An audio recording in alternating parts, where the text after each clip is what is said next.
aí é que está. Qual é o papel da educação nesse contexto? Veja, tem uma formulazinha tão batida, eu não me canso de repetir porque as pessoas eu acho que ou escutam e talvez não estejam ouvindo direito. Tem os 3 E's do trânsito, o E da engenharia, o E do esforço legal e o E da educação. Pense nisso como um tripé. Né? Esse tripé aqui já não fica bom, que os dedos têm 3 tamanhos diferentes, mas ele ilustra bem como está o nosso tripé aqui no Brasil, pelo menos. Todos os países têm problema de trânsito, tem uma perninha bem mais curta, que é da educação. Que é a educação. Bom, o que é engenharia? Engenharia é os automóveis, né, toda a parte de equipamentos, a infraestrutura viária, os semáforos, as placas, tudo isso põe na conta da engenharia. É problemático? Sim. Pô, engenharia de tráfego claro que é problemático. Desgraçado. Tem que ser bem feito. Pergunta pro pessoal aí que reclama da onda verde, você vai ver onde estão os problemas. Um carro com defeito, nunca se teve tanto recall. Eu não sei se isso é bom ou se é ruim. Bom porque estão reconhecendo, né, que tem problema, mas ruim porque, meu Deus, sai com tanto defeito assim, né? Cobram tão caro.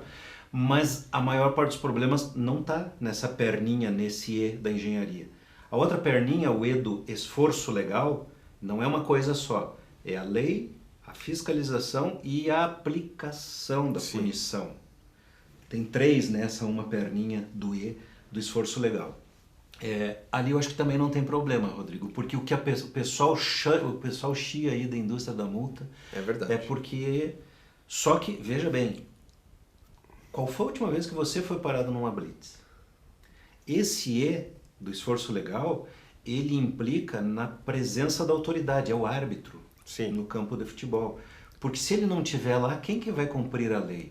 Quem que vai fazer cumprir a lei? Aí você pode pensar, mas tem radar, mas o radar é um árbitro, tirar foto, é um equipamento, tem toda uma, não é só colocar uma máquina fotográfica lá acoplada ao sensor no radar, tem toda uma parametrização, uma autorização legal, mas são equipamentos que compensam até certo ponto a falta da presença do agente de trânsito. Sim. Mas eu vou dar um exemplo bem claro da engenharia e do esforço legal que não resolve o problema da violência no trânsito. A engenharia colocou um semáforo no cruzamento. Beleza. O semáforo está funcionando. O semáforo está funcionando, ele não faz confusão, ele jamais abre verde nos 2 sentidos. Né? Tá bem sincronizado, tá tudo certinho. Tá lá uma peça da engenharia preciosa cumprindo seu papel. Mas eu cheguei lá com pressa e eu não suporto aqueles 40 segundos de luz vermelha na minha cara. E olha que a maioria das cidades, a maioria dos semáforos tem menos de 1 minuto. Tá? E a gente acha que não pode parar. Se eu não tiver paciência e resolver furar o sinal vermelho, eu vou furar o sinal vermelho. Eu consigo fazer isso. O semáforo não é uma solução da engenharia que possa me impedir. Mas aí vem Isso é a educação. Então, mas daí vem a lei. A lei é a segunda instância ali. A lei diz assim, mas isso está previsto em lei, é proibido. Se tiver um agente de trânsito lá, tem um executor da lei, eu serei multado. Mas tinha o semáforo e não tinha o agente de trânsito. Mas o semáforo tinha uma câmera, então fui multado. Se não tiver nem a câmera nem o agente de trânsito, é capaz de não dar nada. E está aí uma das origens dessa coisa da desobediência. Bom, então, a rigor, nem o próprio semáforo, a engenharia, nem a lei e a sua aplicação evitou que eu furasse o sinal. Alguém pode dizer, mas você toma uma multa e isso é um atenuador. Dificilmente você vai querer tomar de novo. Depende, tem gente que tem dinheiro, tem empresas que têm orçamento para pagar multa de funcionário com seus veículos, imagine. Isso é verdade. Então, suponha que ao furar o sinal vermelho tivesse acontecido um acidente. Isso sim não dá para voltar atrás. E aí?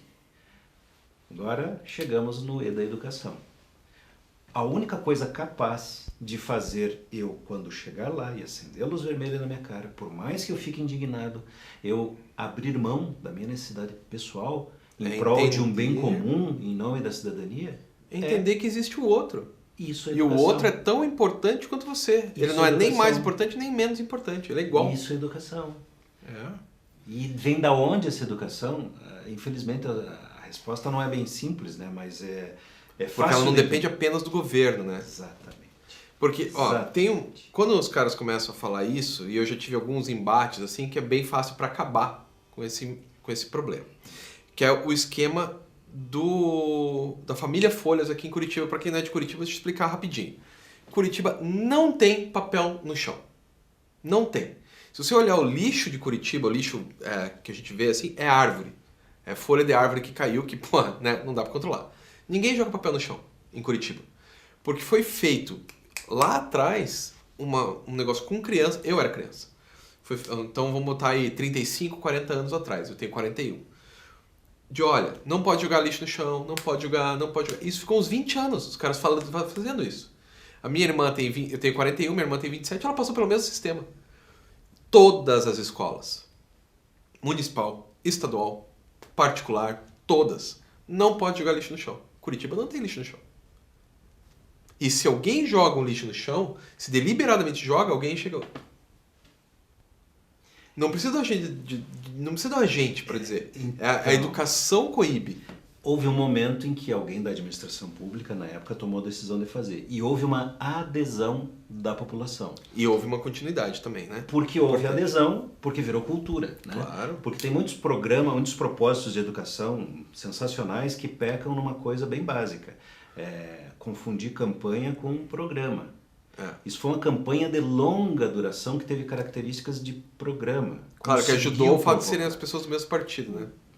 Pois é, mas houve o mérito aí é o fato de que consolidou-se. Isso. Ficou tempo suficiente e tinha um propósito que fazia sentido. Tinha uma amarração sensacional, né? Didaticamente muito criativa, com a família Folha, né? Tem toda a associação com as árvores, com a arborização da cidade, com a natureza. E fez com que houvesse essa adesão a esse comportamento. Então vamos lá. Se tem a lei e não tem quem fiscalize, complicou. Se tem a lei, mas houve adesão cultural, daí já funciona. Eu vou dar um exemplo bem contundente. Sabe a lei antifumo? É curioso que tem muita... Se você for perguntar para a mocinha lá com um shortinho do lado de fora da boate de madrugada, tiritando de frio, fumando, você chega lá e pergunta por que ela não tá fumando? Por que não vai fumar lá dentro? Porque não, lá é proibido.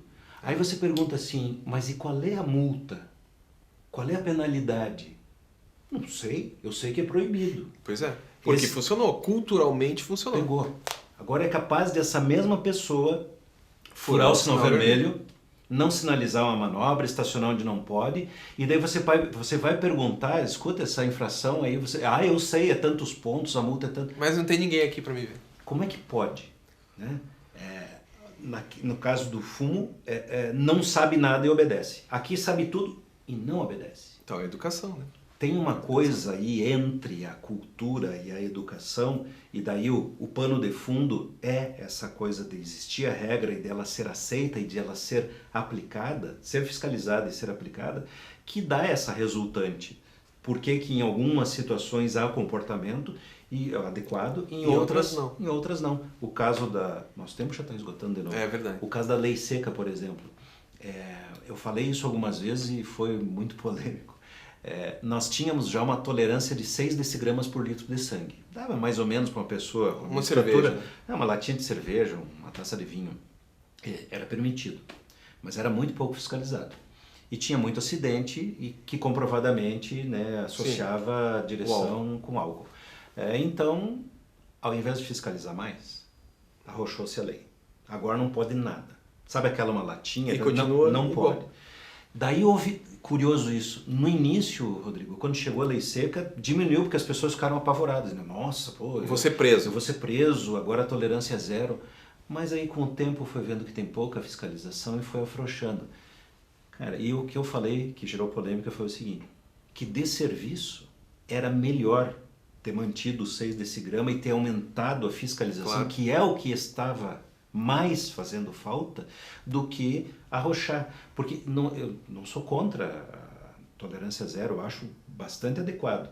Eu estou dizendo que a eficiência não é boa. A eficiência não está no quanto, está no agente. Está, né? Na fiscalização. Ou na educação, né? E só para dizer que eu, pessoalmente, eu tenho um envolvimento bastante grande com o pessoal, inclusive os órgãos oficiais, e sou amigo de todos eles e conheço por dentro. Eu já estive dentro da CETRAN, já fui funcionário público durante um tempo, para falar com muita segurança que eu vou dizer aqui.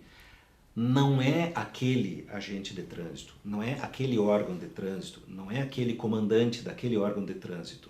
É o sistema inteiro. É o sistema inteiro.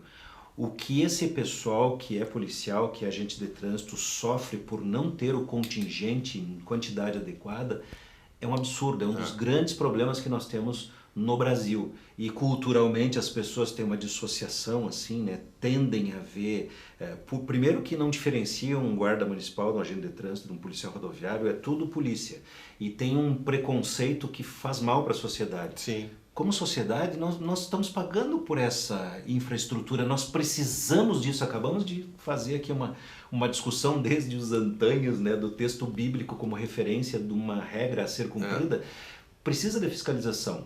Ora, se nós não estamos fiscalizando a lei que está aí, ou não deixamos, ou nem queremos que as estruturas de fiscalização Ou se a sociedade funcionem, é contra a lei que está sendo colocada, daí não vai funcionar nunca. Mas nunca. Funciona assim, olha, tem a lei anti-tabaco. As pessoas entenderam que faz mal fumar. Então, tá, qualquer um que fuma, você fala, pô, você tá fumando. Não, pois é. E a pessoa já tá se desculpando. Se você fura o sinal e fala, não, porra, tava com pressa. Que coisa, né? Né? Que coisa. Então tem algo a mudar na cultura e isso sim, você não vai conseguir resolver todos os problemas. Nem nós aqui, às vezes, a nossa intenção é contribuir. Promover a discussão. Com ideias, dar algumas opiniões e promover a discussão. Aliás, participe, né? Isso. Mas você pode fazer muito difundindo essas ideias, parando para pensar e discutindo. Pô, mas realmente, o que adianta eu ficar... Por eu não aceitar, daí eu vou desobedecer? Nada justifica você não obedecer a regra. Se você não concorda, vá cumprindo por enquanto e ocupe o devido espaço como cidadão para, quem sabe, você tem uma boa ideia e consegue fazer a gente ter regras melhores, mais aplicáveis. E é isso aí, pessoal. Até a próxima. Até mais. Tchau.